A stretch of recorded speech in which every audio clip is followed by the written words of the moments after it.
नमस्कार दोस्तों, अपने दिमाग के दीवार में लगे हुए चेतना के स्विच को ऑन करो और बुद्धि का बल्ब जला लो, तभी तो ज्ञान की रोशनी आएगी। हमारे और आपके इस चैनल का उद्देश्य ही ज्ञान देना है। मैं अपने इस चैनल के ट्रक में हमेशा ज्ञान की ही लोडिंग और अनलोडिंग किया करूंगा, कोई फालतू बकवास नहीं। तो आज की ये वीडियो मैं भगवान श्री कृष्ण से ही प्रार्थना करते हुए स्टार्ट करता हूँ, आरंभ करता हूँ कि भगवान श्री कृष्ण आपको गीता ज्ञान समझने की सद्बुद्धि, शक्ति और नियत दे। और इसी प्रार्थना के साथ मैं वीडियो को आरंभ करता हूँ। मैं ऐसा इसलिए कह रहा हूँ क्योंकि गीता तो अपने जीवन में एक न एक बार हर किसी को पढ़ ही लेना चाहिए। संसार हमारी कर्म भूमि है और हम कर्मों ही के मापदंड से मापे जाएंगे। मतलब ऊपर वाले की अदालत में हमारे कर्मों की पेशी लगेगी। हम अपने कर्मों के तराजू में ही तौले जाएंगे।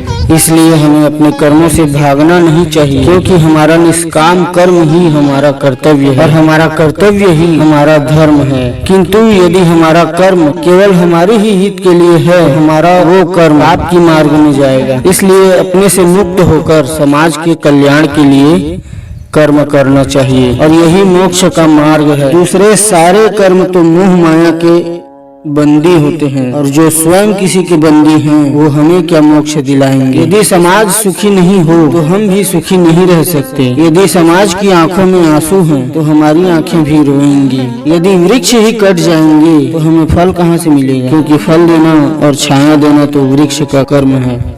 हम समाज का एक भाग है और हमें अपने को भाग ही समझना चाहिए, स्वामी समझने की भूल नहीं करनी चाहिए। इसी में हमारा कल्याण है और यही श्रेष्ठ है। और जिसको ये ज्ञान है उसका जीवन ही यज्ञ है। भगवान श्री कृष्ण कहते हैं, हे पार्थ, पाप की सागर को ज्ञान की नाव से ही पार किया जा सकता है।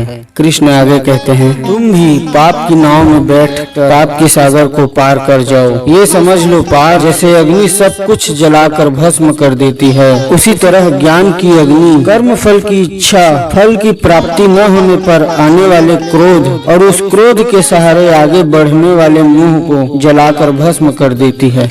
हे पार्थ, इस मंत्र को सदैव याद रखो कि संसार में ज्ञान के समान पवित्र करने वाली न ही कोई वस्तु है और न ही कोई तत्व। ज्ञान ही सर्वोत्तम है। जो अज्ञानी हैं, जिनमें श्रद्धा भाव नहीं है, जो बात बात पर शंका करते हैं, संशय युक्त हैं, वे तो नष्ट हो ही जाते हैं और उन्हें न इस लोक में सुख मिलता है और न परलोक में। इसलिए हे भारत, मतलब अर्जुन, संशय को त्यागो और तुम्हारे भीतर जो मुनि बैठा है उसे जगाओ। ज्ञान योगी बनो पार्थ, ज्ञान योगी बनो। और ये जान लो कि ज्ञान की चरम सीमा ही कर्म संन्यास है। फिर अर्जुन पूछता है कि आप कर्म योग और ज्ञान योग दोनों ही की प्रशंसा कैसे कर सकते हैं। फिर कृष्ण कहते हैं कि ये दोनों एक दूसरे के शत्रु नहीं है पार्थ, किंतु इन दोनों में श्रेष्ठ है कर्म योग। वैसे ये दोनों ही कल्याणकारी हैं। जो द्वेष और आकांक्षा से ऊपर उठकर कर्म करता है वो तो सन्यासी है और वो मन की उथल पुथल से मुक्त होकर सांसारिक बंधनों से मुक्त हो जाता है। इसलिए जो कर्म संन्यास को कर्म योग से अलग समझता है वो तो मूर्ख है। ज्ञानी ऐसा कभी नहीं समझते। कर्म संन्यास तो वास्तव में निहित स्वार्थ का त्याग है। इसलिए कर्म योग के बिना कर्म संन्यास की प्राप्ति हो ही नहीं सकती। कर्म योगी को तत्वों का ज्ञान हो जाता है और उसका देखना न देखना, सुनना न सुनना, चखना न चखना, जागना न जागना, लेना न लेना, छोड़ना न छोड़ना और ऐसे ही उसका हर काम लोक कल्याण मतलब समाज कल्याण के लिए होता है। और इसीलिए वो पाप से बिल्कुल ऐसे ही अलग रहता है जैसे कमल कीचड़ में रहकर भी कीचड़ से अलग रहता है। हे धनंजय, श्री कृष्ण अर्जुन को कह रहे हैं, हे धनंजय, कर्म योगी कर्म को त्याग कर परम शक्ति को प्राप्त होता है और इस 9 द्वार वाले शरीर के अंदर ही सुखी रहता है। केवल निष्काम कर्म करने वाले की ही आत्मा उसके शरीर में सुखी रह सकती है, क्योंकि आत्मा मुंह के धुंधले वातावरण में सुखी नहीं रह सकता।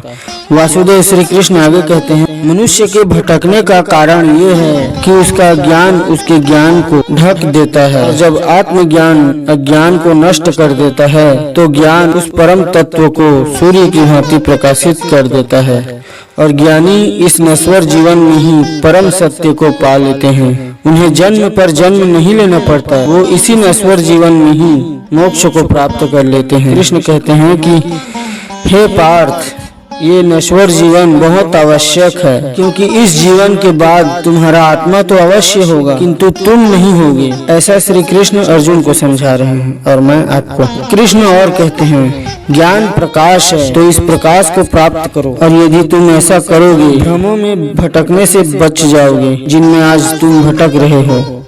हे धनंजय, शांति का सीधा मार्ग मैं हूँ। हर यज्ञ का लक्ष्य हर लोक का स्वामी और हर प्राणी का हितैषी मानते हैं, वही शांति पाते हैं। इस बात का सीधा मतलब यही है दोस्तों कि जो भगवान श्री कृष्ण का उत्तम भक्त है, उन्हें ही शांति मिलती है। अपने धर्म से भागने का मार्ग शांति का मार्ग नहीं है। हमें अपने धर्म का ही पालन करते रहना चाहिए, और कौन जिएगा और कौन मरेगा ये हमारी समस्या नहीं है, और हमें इसकी चिंता भी नहीं करनी चाहिए। ये बात स्वयं श्री कृष्ण अर्जुन से कह रहे हैं। लोग जिसे संन्यास कहते हैं, उसे तुम योग मानो। संन्यास छोड़ने का नाम है और योग करने का।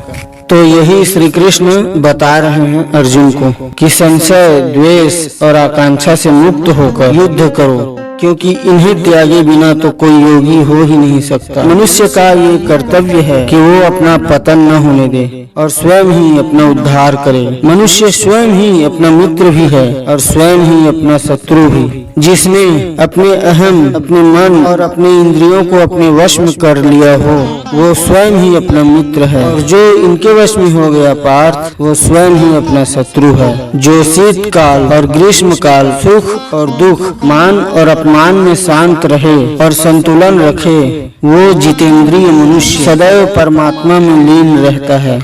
ध्यान से सुनना मित्रों, यहाँ कृष्ण बहुत महत्वपूर्ण बात बता रहे हैं।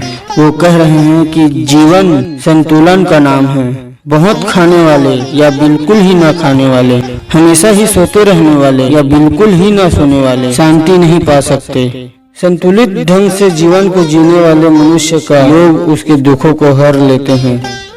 जैसे वायु रहित स्थान पर दीपक की ज्योति निश्चल रहती है, वैसे मोह रहित व्यक्ति भी निश्चल रहता है। चंचल मन को मनमानी न करने दो पार्थ, उसे रोको और उसे अपने आत्मा का अधीन बनाओ। तुम्हारी उलझनों का यही उपचार है। आदेश देते हुए अर्जुन को कहते हैं कि मेरे तरफ देखो पार्थ, जिसे हर दिशा और हर वस्तु में केवल मैं ही दिखाई दूं, वो तो कभी भटक ही नहीं सकता। जो मुझे नहीं भूलता पार्थ, मैं भी उसे कभी नहीं भूलता। वो सांसारिक जीवन जीते हुए भी संसार से अलग और मेरे भीतर रहता है। हे अर्जुन, जो योगी सबके सुख दुख को अपना सुख दुख माने, वही परम श्रेष्ठ है। ये सब सुनकर अर्जुन का एक सवाल उभरता है, योग मार्ग पर चलते चलते मन भटक भी तो सकता है ना? कृष्ण कहते हैं, भटक क्यों नहीं सकता? अवश्य भटक सकता है। वो चाहे लोक हो या परलोक, कल्याणकारी शुभ कार्य करने वाले की दुर्गति तो हो ही नहीं सकती। जो निष्काम कर्म करते हैं, उनकी दुर्गति तो कभी हो ही नहीं सकती। इस बात पर विश्वास रखना दोस्तों। गीता को मन में बैठाकर आप एक उत्तम व्यक्ति बन सकते हो। उत्तम व्यक्ति बन जाओ। उत्तम बनने की कोशिश करनी चाहिए। कृष्ण कह रहे हैं कि हे कुंती पुत्र, मुझ में मन लगाओ, मुझ पर निर्भर होकर योग करो, तुम्हें मेरा संशय रहित पूर्ण ज्ञान मिल जाएगा।